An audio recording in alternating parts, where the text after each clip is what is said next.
Hi, I'm Calvin. I thank you for joining me tonight on Before You Get Married. Um, we created this ministry for people that are looking to get married, people that are dating or have been dating for some time and have feel as though they're in a position in their lives right now where they want to tie the knot, to walk down the aisle together. Um, and when we were doing this, I was talking to God and I said, God, what is it about marriage? I said, God, what is it about marriage? Is it the man? Is it the woman? What is it about marriage? How can you make a marriage work? Well, the thing about making a marriage work, I found out, is not actually the marriage itself. It's actually the work you put in the marriage before you get married. And you're going to say, before you get married? Yeah, you have to do this work. It's work you got to do before you get married. This thing don't just happen. Um, so what I want to do is, this is going to be a series. I'm going to put on a video for people that don't have time to come out and actually, or don't have time to come on when we're doing it live. The only difference between the information I'm going to give you on here and what I would give you live is live you have a chance to interact with me. You could ask me questions and things like that. When we go live, my wife will be with me. So we'll be live together, and we do personal sessions, individuals and couples sessions, but that's something different. We'll talk about that at another time. Right now, we want to talk about what to do before you get married.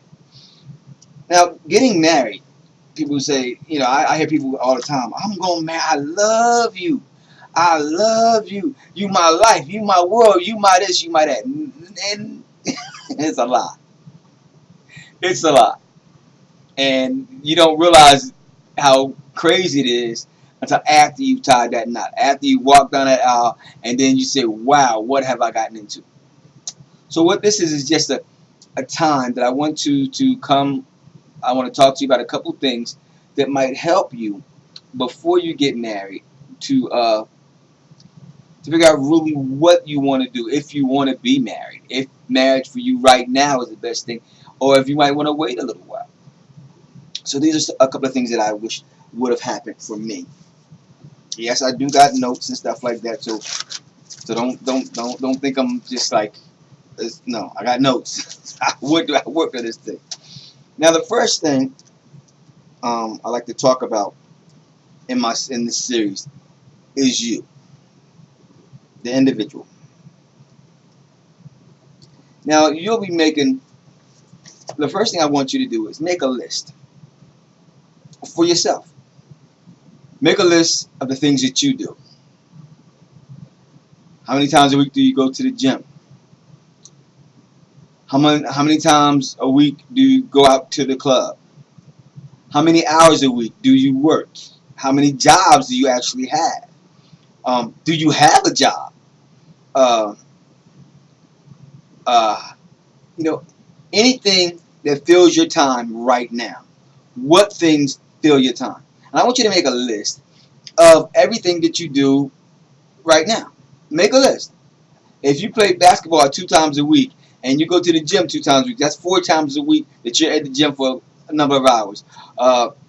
Hey, that's time.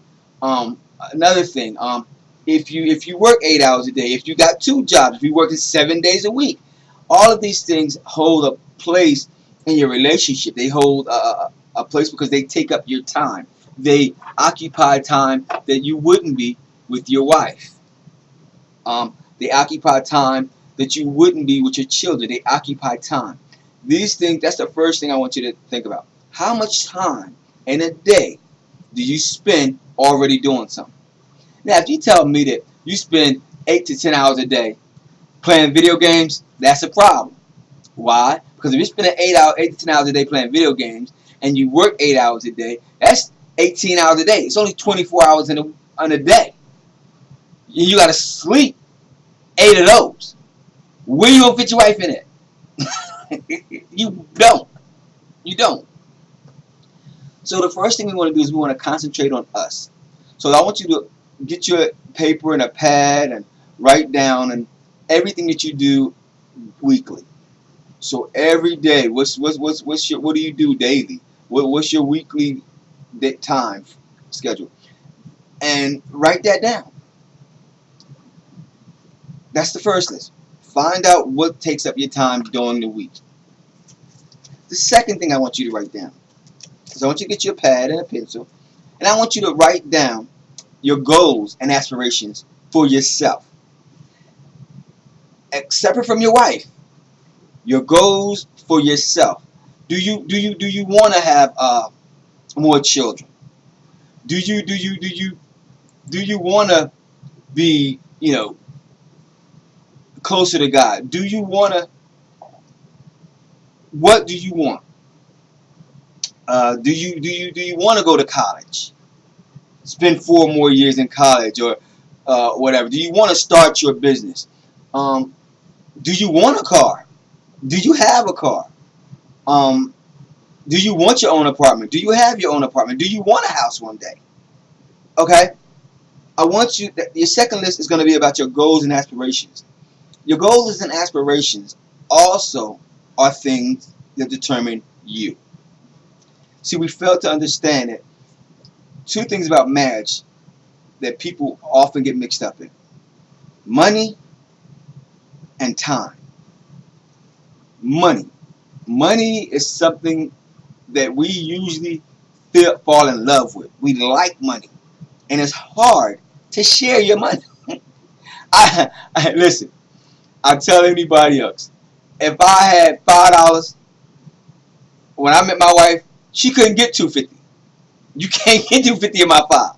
You can't get $2.50 in my 5. You can get 1 out of my 5, but you can't get $2.50 in my 5. You can't get half of something that I just worked for. And if that's your feeling towards your money, then that's the wrong take on going into marriage. Remember that when you go into marriage, it's a whole different scenario. Because the reason I tell you to look at 2 separate things, you look at your time, aspirations, finances, things like that. Those all come into play. But the first thing you want to look at is your time. That's why I told you to make a list of what things do you like doing and what things do you want to do or accomplish in your life. Why? Because these things take up time.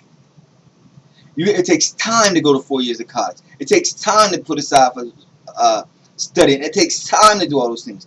And if you really want those things, or these are your goals, aspirations in life, then you realize that once you striving for those things, you still got to make time for the things you do on a daily basis. Daily, you might go to the gym. Daily, you might do this. Daily, you might do that. So you have to make your dreams and your own busy schedule fit together before you go and add an extension to what you already have going on. So if this day you can barely get anything done right now, if you have your plate piled up to here and you can never get it down, your plate is always piled up, then right now may not be the best time for you to be married.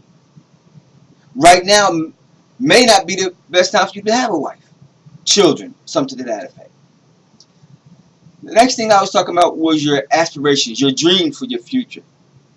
A lot of times when you get married, you have to choose between you and your wife.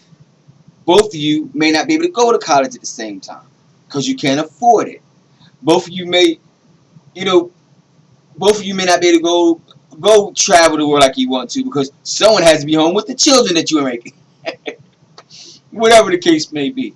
But you want to make sure that when you get married, you're in an optimal positioning. You want to make sure that when you get married, that 1, if you want a car, you have it.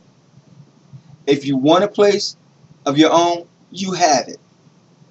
Okay? You have a steady job, a constant income.